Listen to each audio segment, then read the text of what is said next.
The smell of sawdust hit Vivian Ashford the moment she stepped inside.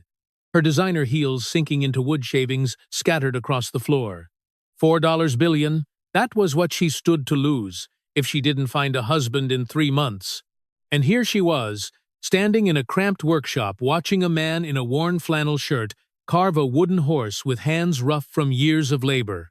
A little girl ran in, throwing her arms around his waist, and he smiled in a way Vivian had never seen her own father smile. She was about to offer this stranger a deal. A marriage on paper. 12 months, then gone. No feelings, no complications, just business. But as she watched sawdust fall like snow around father and daughter, something stirred in her chest, something that felt dangerously close to envy.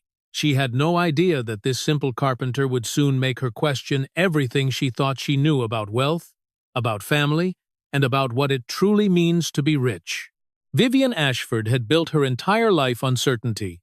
At 32, she ran the acquisitions division of Ashford Holdings with the precision of a surgeon, closing deals that made grown men sweat through their tailored suits. Her corner office on the 47th floor overlooked Manhattan like a throne surveying its kingdom. She had learned from the best, her father, Harrison Ashford, a man who treated emotions like liabilities and affection like a weakness to be exploited. In her world, everything had a price tag, and everyone had an angle.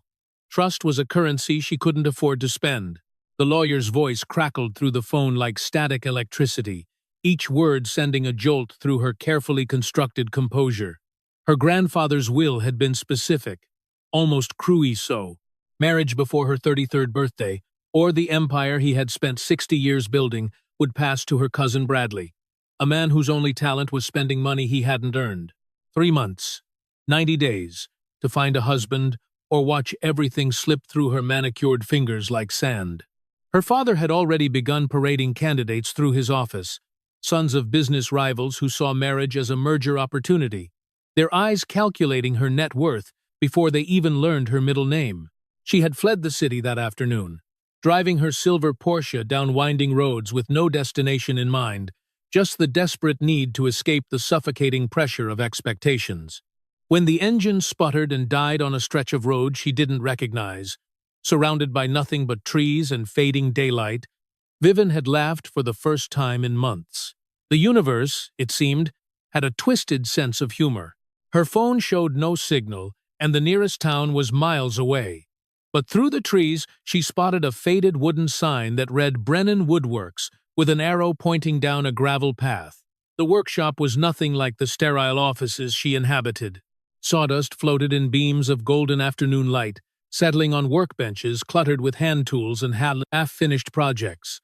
The smell was earthy and warm, so different from the artificial fragrance pumped through Ashford Holdings' his ventilation system.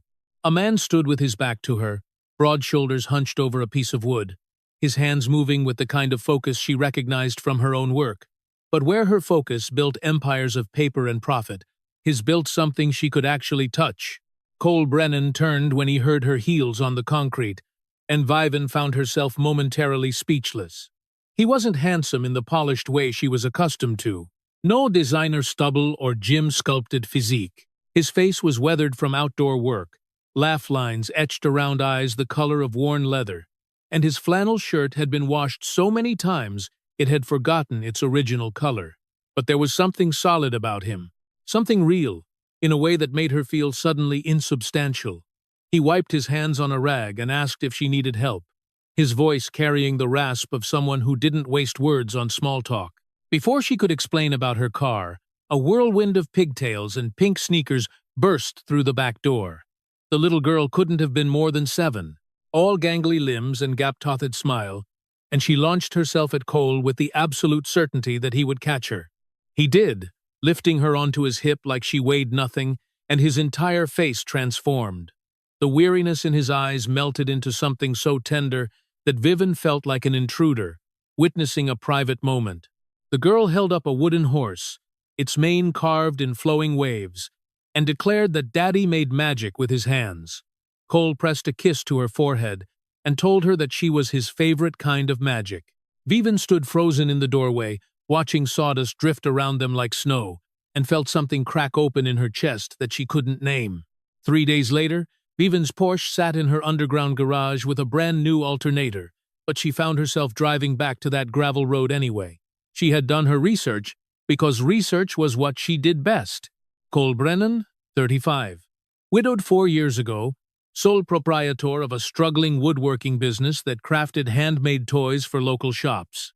His wife, Jennifer, had died from a congenital heart condition, leaving him with a 3-year-old daughter and a mountain of medical debt. The bank had sent foreclosure notices twice in the past year. His daughter, Rosie, had inherited her mother's condition, a ticking time bomb in her small chest that required surgery costing $200,000. Surgery that insurance refused to cover because of pre-existing conditions. Vivian had walked into that workshop with a proposition typed up in her briefcase, bullet points, and clauses designed to protect both parties. She laid it out like a business deal because that was the only language she knew. 1 year of marriage, after which they would divorce amicably and go their separate ways. In exchange, she would pay off his debts, cover Rose's surgery, and provide a monthly stipend for living expenses. It was clean, transactional, mutually beneficial. She had expected gratitude, or at least pragmatic acceptance. Cole's face had hardened into something she didn't recognize, the warmth she had witnessed with his daughter, vanishing behind walls of wounded pride. He told her that he wasn't a prop for rich people's games, that his daughter didn't need a mother who viewed her as a line item on a contract. The words hit harder than any boardroom rejection Vivian had ever faced. She had miscalculated, treated him like every other deal she had closed, forgetting that some things couldn't be bought with certainty and clauses. She left her card on his workbench and drove away with her hands shaking on the steering wheel. 2 weeks passed in silence. Vivian threw herself into work, staying late enough that the cleaning staff knew her coffee order, trying to forget the look of disgust on a carpenter's face. Then her phone rang at 2:00 the morning. Cole's voice rough with exhaustion and something that sounded like defeat. Rosie had collapsed at school, her small heart struggling to pump blood through her fragile body. The doctors had stabilized her, but they couldn't wait much longer. The surgery had to happen within 6 months, or the damage would become irreversible. Cole had swallowed his pride and called because his daughter's life mattered more than his dignity. They met at a diner halfway between his world and hers, the kind of place with sticky menus and coffee that tasted like it had been brewed during the last administration. Cole laid out his conditions with the same precision she had used, and Vivian found herself respecting him more for it. He would not pretend to love her, and she would not interfere with how he raised his daughter. The marriage would be real enough to satisfy lawyers and nosy relatives, but their personal lives remained separate. No romance, no expectations, no confusion, just two people helping each other survive circumstances neither had chosen. Vivian had signed the contract with her gold Montblanc pen, watching Cole's calloused hand grip a cheap ballpoint as he added his signature below hers. The ink was barely dry when he looked up and asked if she understood what she was giving up. She could marry anyone, he said. Someone with connections, someone who could actually help her business. Why choose a broke carpenter with a sick kid and nothing to offer but sawdust and debt? Vivian had paused, searching for an answer that made sense even to herself. Because you're the only person who's ever told me no, she finally said. And because your daughter looks at you like you hung the moon. I've never had anyone look at me that way. Cole had studied her face for a long moment, seeing something she wasn't sure she wanted him to see. Then nodded once and said they should get married next week, before either of them came to their senses. The apartment was smaller than Vivian's walk-in closet, a fact she discovered when her rolling suitcase knocked over a lamp within 30 seconds of crossing the threshold. 2 bedrooms, 1 bathroom, a kitchen that could charitably be described as cozy if one was feeling generous. Cole watched her survey the space with barely concealed amusement, arms crossed over his chest like he was waiting for her to bolt. She wouldn't give him the satisfaction. Instead, she asked where she should put her things, and the surprise that flickered across his face was almost worth the panic clawing at her throat. The first week was a disaster of competing habits and mutual irritation. Vivian couldn't figure out the ancient washing machine that required a specific sequence of button presses to function. Cole found her ordering $40 salads to an address that had never seen a delivery driver. She accidentally threw away a piece of oak he had been aging for a custom project, and he retaliated by mocking the way she arranged her organic skincare products by pH level. They circled each other like weary animals, two worlds colliding in a space too small to contain them. Rosie changed everything. The little girl didn't care about Vivian's net worth or Cole's pride. She saw a new person in her house and decided that person needed friendship. Approaching Vivian, with the fearless curiosity that only children possess, she asked why Vivian's hair smelled like flowers and whether her fancy watch could survive being dunked in the bathtub.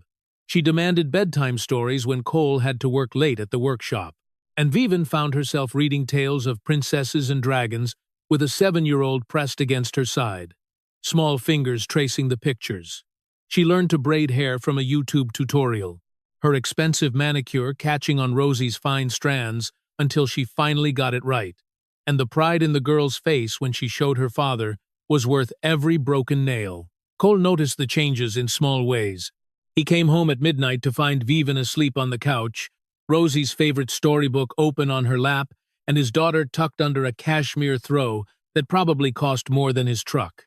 He watched her fumble through making pancakes on Saturday morning, Rosie giggling at the misshapen results, while Vivian stubbornly insisted they were abstract art. He caught her researching pediatric cardiac surgeons on her laptop, pages of notes about success rates and recovery protocols that had nothing to do with the contract they had signed. Something shifted in his chest, something he didn't have time to examine while working 8-hour days to keep his business afloat. Harrison Ashford's investigators were thorough and ruthless, delivering a complete dossier on Cole Brennan to her father's desk within 3 weeks of the wedding.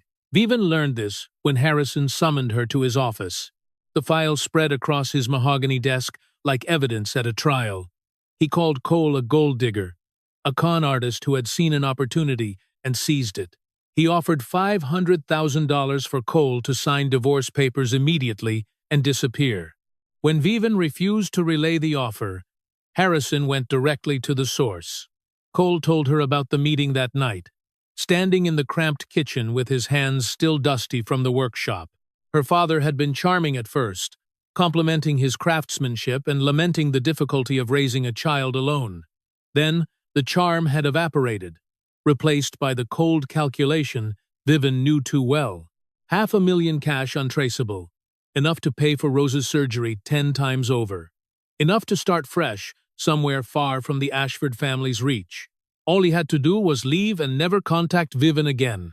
Vivian held her breath, waiting for the part where Cole explained why he had taken the money. Instead, he shrugged and said he told her father that his daughter already had one parent who abandoned her when things got hard. He wasn't going to be the second. The money didn't matter because Rosie would remember that her father had kept his word. Vivian stared at this man, who had turned down more money than he would earn in a decade because of a promise made to a woman he didn't even like. In that moment, something fundamental shifted in the way she saw him, and she didn't know whether to be grateful or terrified. The toy exhibition was supposed to be Cole's breakthrough, a chance to show distributors that handcrafted wooden toys could compete with plastic mass production.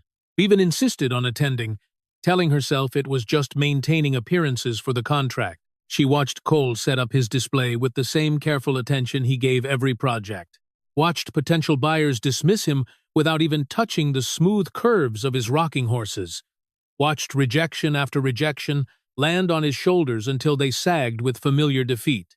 The big distributors wanted volume he couldn't provide, prices he couldn't match, a factory operation that would destroy everything that made his work special. She made a phone call that night, using contacts from her old life to arrange a meeting with a boutique toy chain that specialized in artisanal products.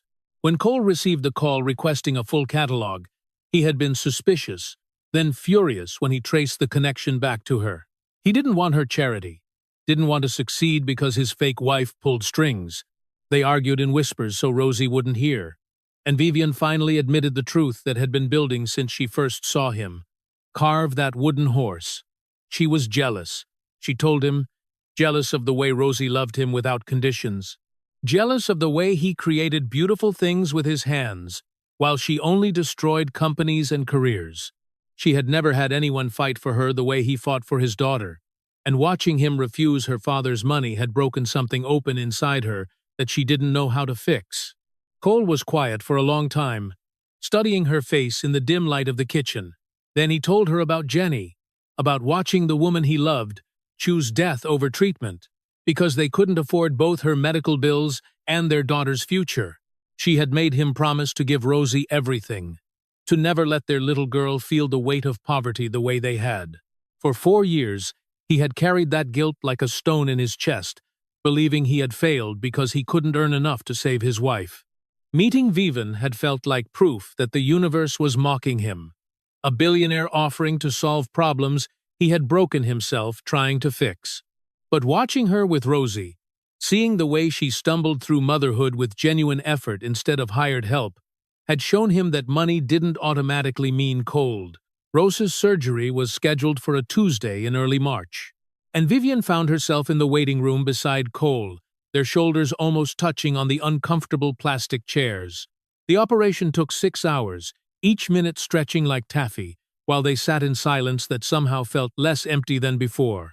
When the surgeon finally emerged with news that the procedure had been successful, Cole broke down in a way Vivian had never witnessed from him. His whole body shook with sobs of relief, years of fear and grief and hope finally releasing in that sterile corridor. Vivian wrapped her arms around him without thinking, and he held on to her like she was the only solid thing in a world that had been trying to drown him. 3 days later, Rosie was awake and demanding the wooden butterfly her father had promised to carve. Cole worked on it in the corner of the hospital room, his tools spread across a folding table while machines beeped steadily beside his daughter's bed.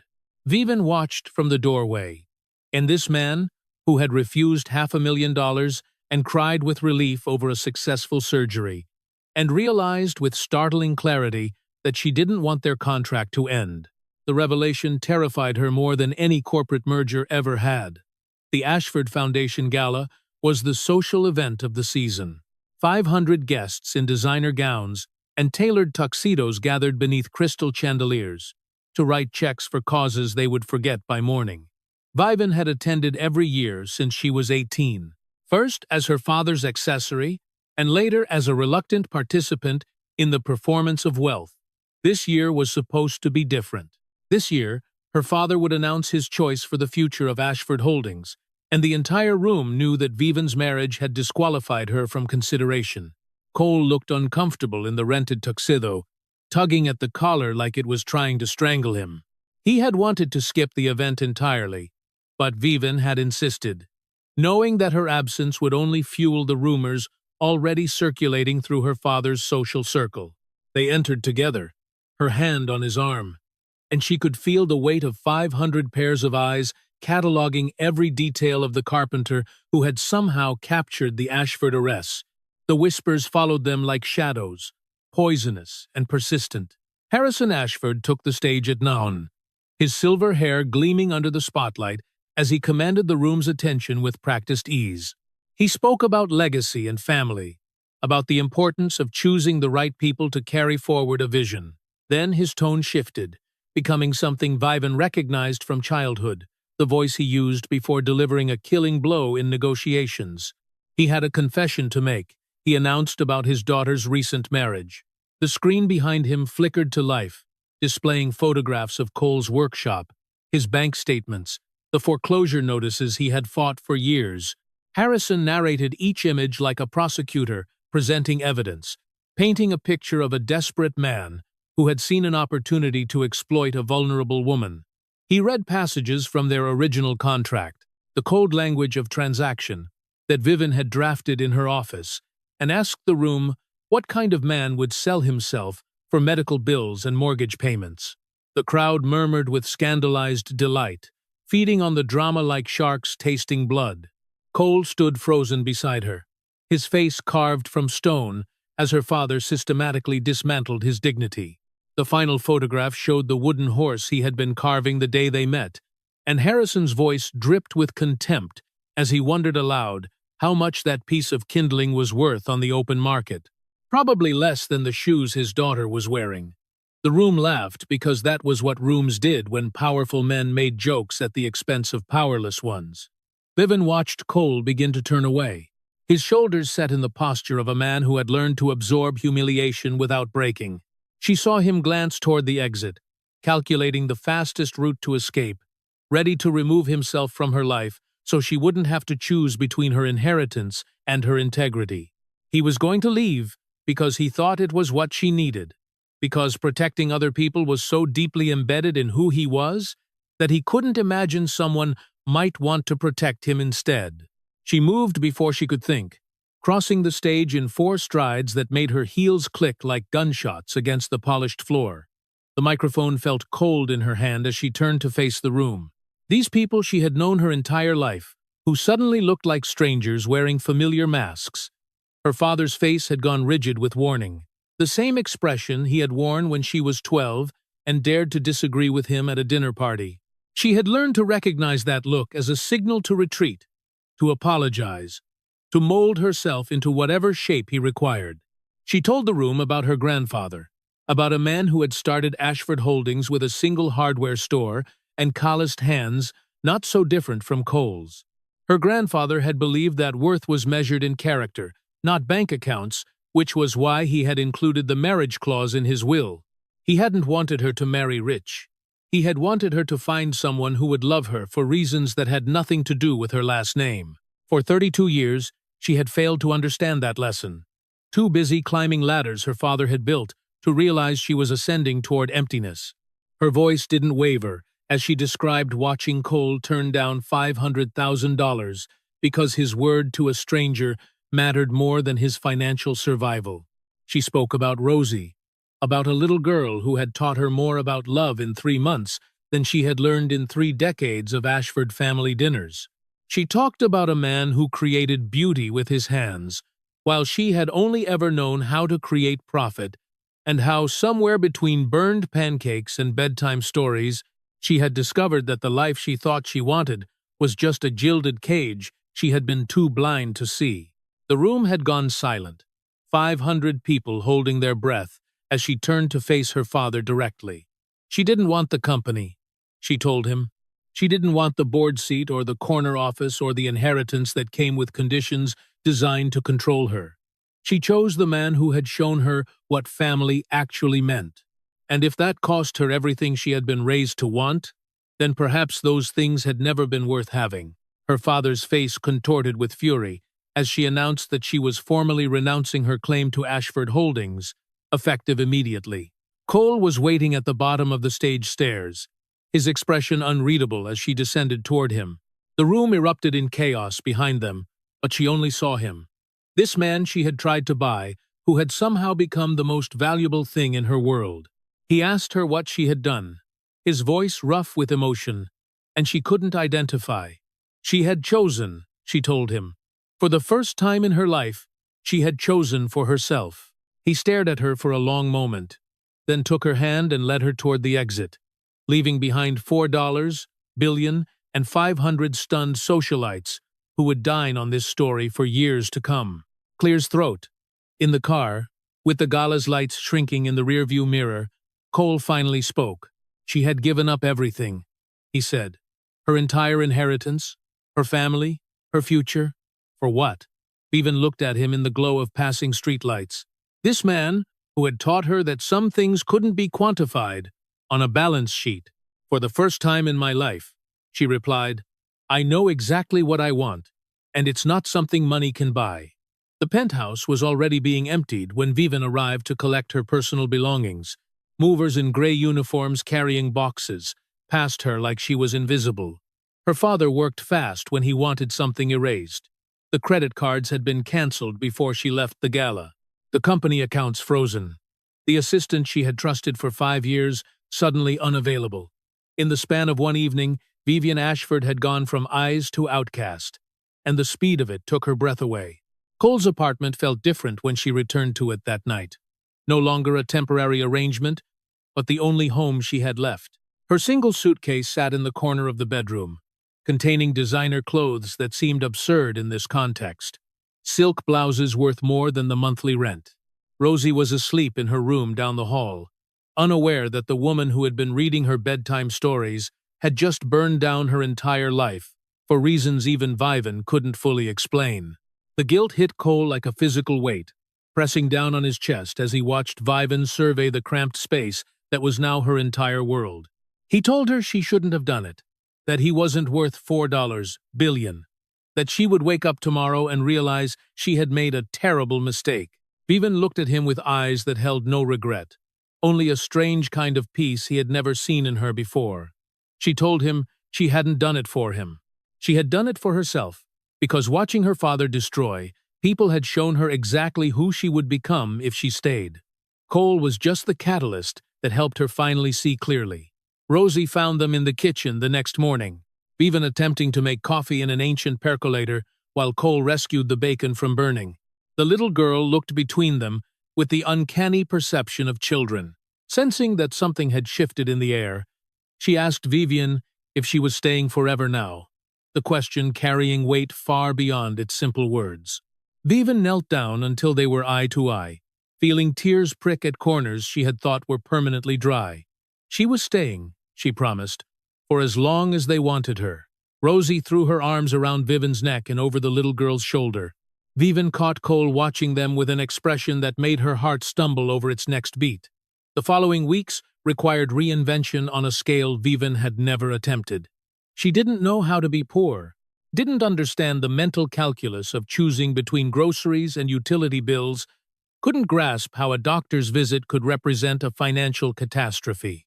But she did know business, knew how to analyze markets and identify opportunities, knew how to transform a struggling enterprise into something sustainable.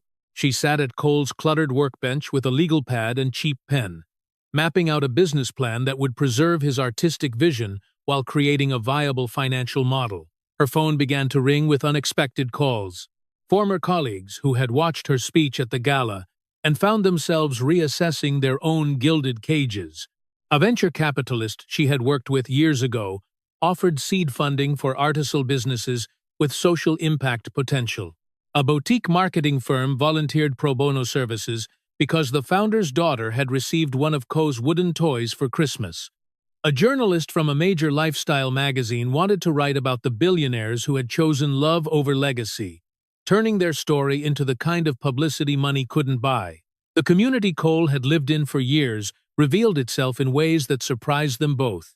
Neighbors who had nodded politely at Vivian for months now showed up with caserlas and babysitting offers, having heard through local gossip about what she had sacrificed. The parents at Rosie's school organized a fundraiser for Cole's workshop expansion, not from pity, but from genuine appreciation for a man who had always helped carry groceries and shovel snow without being asked. The kindness chain grew link by link, each small act of generosity connecting to the next, until Vivian understood what she had been missing in her tower of glass and steel. Cole came home late one evening to find Vivian asleep at the kitchen table, her laptop still open to spreadsheets filled with projections and timelines. He lifted her carefully, carrying her to the bedroom they now shared, not from obligation but from choice, and she stirred against his chest with a sleepy murmur. He told her that she was the most stubborn person he had ever met, that she had no business being good at this life she had never been prepared for, that watching her refuse to give up made him believe in things he had stopped believing in years ago. She smiled without opening her eyes and called him a sentimental carpenter. Later that week, standing in the workshop while sawdust floated through afternoon light, Cole told her about Jenny properly. Not the sad ending she had already heard, but the beginning in the middle. The woman who had loved him when he had nothing and believed in his talent when no one else would.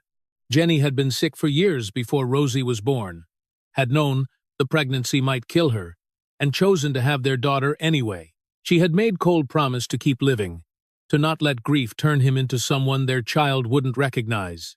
For 4 years, he had been surviving, instead of living. Too afraid of loving again to risk losing again. Then Vivian had walked into his workshop with her ridiculous heels and cold contract and somehow broken through walls he had spent years building. 1 year after a handshake deal in a dusty workshop, the sign above the door read, "Brennan and Company Handcrafted Dreams," in letters Cole had carved himself. The building had expanded into the adjacent lot. Purchased with a combination of small business loans and investor funding that Vivian had secured through connections built on her new reputation rather than her old name. Orders came from boutique toy stores across the country, from parents who valued craftsmanship over convenience, from grandparents who remembered when toys were made to last generations. Vivian stood in the showroom wearing jeans and a flannel shirt borrowed from Cole's closet. Her hair pulled back in a practical ponytail, sawdust smudged across her cheek. She was explaining their sustainable sourcing practices to a buyer from a major retailer, her business acumen now serving purposes she actually believed in. Through the window, she could see Cole teaching Rosie how to sand a wooden block, his large hands guiding her smaller ones with infinite patience. The little girl's laughter drifted through the glass, and Vivian lost the thread of her sentence entirely. The buyer smiled knowingly, recognizing the look on Vivian's face. She asked if Cole was Vivian's husband, a simple question that still sent an unexpected thrill through Vivian's chest. Yes, Vivian replied. He was. They had renewed their vows 3 months earlier, in a ceremony attended by 40 people in Cole's backyard. Rosie, serving as flower girl and ring bearer simultaneously, because she had insisted on both jobs. The first marriage had been a contract. The second was a choice made not from desperation, but from the terrifying certainty that she couldn't imagine her life without him. Rosie was 8 now, healthy and thriving. The scar on her chest barely visible beneath her favorite overalls. She had started calling Vivian Mom 6 months after the surgery, testing the word carefully like she was afraid it might break. Vivian had cried for an hour afterward, overwhelmed by the weight of a title she had never expected to earn. She thought about her own mother sometimes, a woman who had left when Vivian was too young to remember, and wondered if absence was hereditary. Then Rosie would climb into her lap demanding stories about princesses who saved themselves, and Vivian would remember that she was writing a different kind of legacy. Now Harrison Ashford had lost control of the company within 18 months of the gala, outmaneuvered by the cousin he had tried to install as his puppet. The irony was not lost on Vivian, though she found she cared less than she had expected. Her father had attempted contact twice, the first time through lawyers, and the second through a handwritten letter she had read once, and then burned. Some bridges were meant to stay destroyed. She had built new ones in their place, connections forged through shared struggle rather than shared wealth, and they held weight in ways the old ones never had. Former employees from Ashford Holdings had trickled into their orbit over the past year. Talented people who had grown tired of working for companies that valued profit over principle. The marketing director who had orchestrated Vivian's downfall at the gala had quietly resigned and now ran their small communications team. The legal counsel who had drafted her original contract had become a close friend, having confessed that he had hoped the marriage would save her from becoming her father. Their team was small but fierce, bound by loyalty earned rather than purchased. Evening light turned the workshop golden as Vivian walked through after closing, running her fingers along the smooth surfaces of toys, waiting to bring joy to children she would never meet. Cole found her there, wrapped his arms around her from behind, and rested his chin on her shoulder. He still smelled like sawdust and hard work, and she had learned to find that scent more intoxicating than any expensive cologne. She asked him if he ever regretted it, letting a crazy woman with a contract into his life. He laughed against her neck and said the only thing he regretted was that it had taken so long to realize she belonged there. Later that night, after Rosie had been tucked in with her required 3 stories and 2 glasses of water, Cole pressed something into Vivian's hand. It was a wooden horse, carved with the same careful attention as the first one she had ever seen him make. But this one was different. On the saddle, he had carved 3 names and letters so small she had to squint to read them.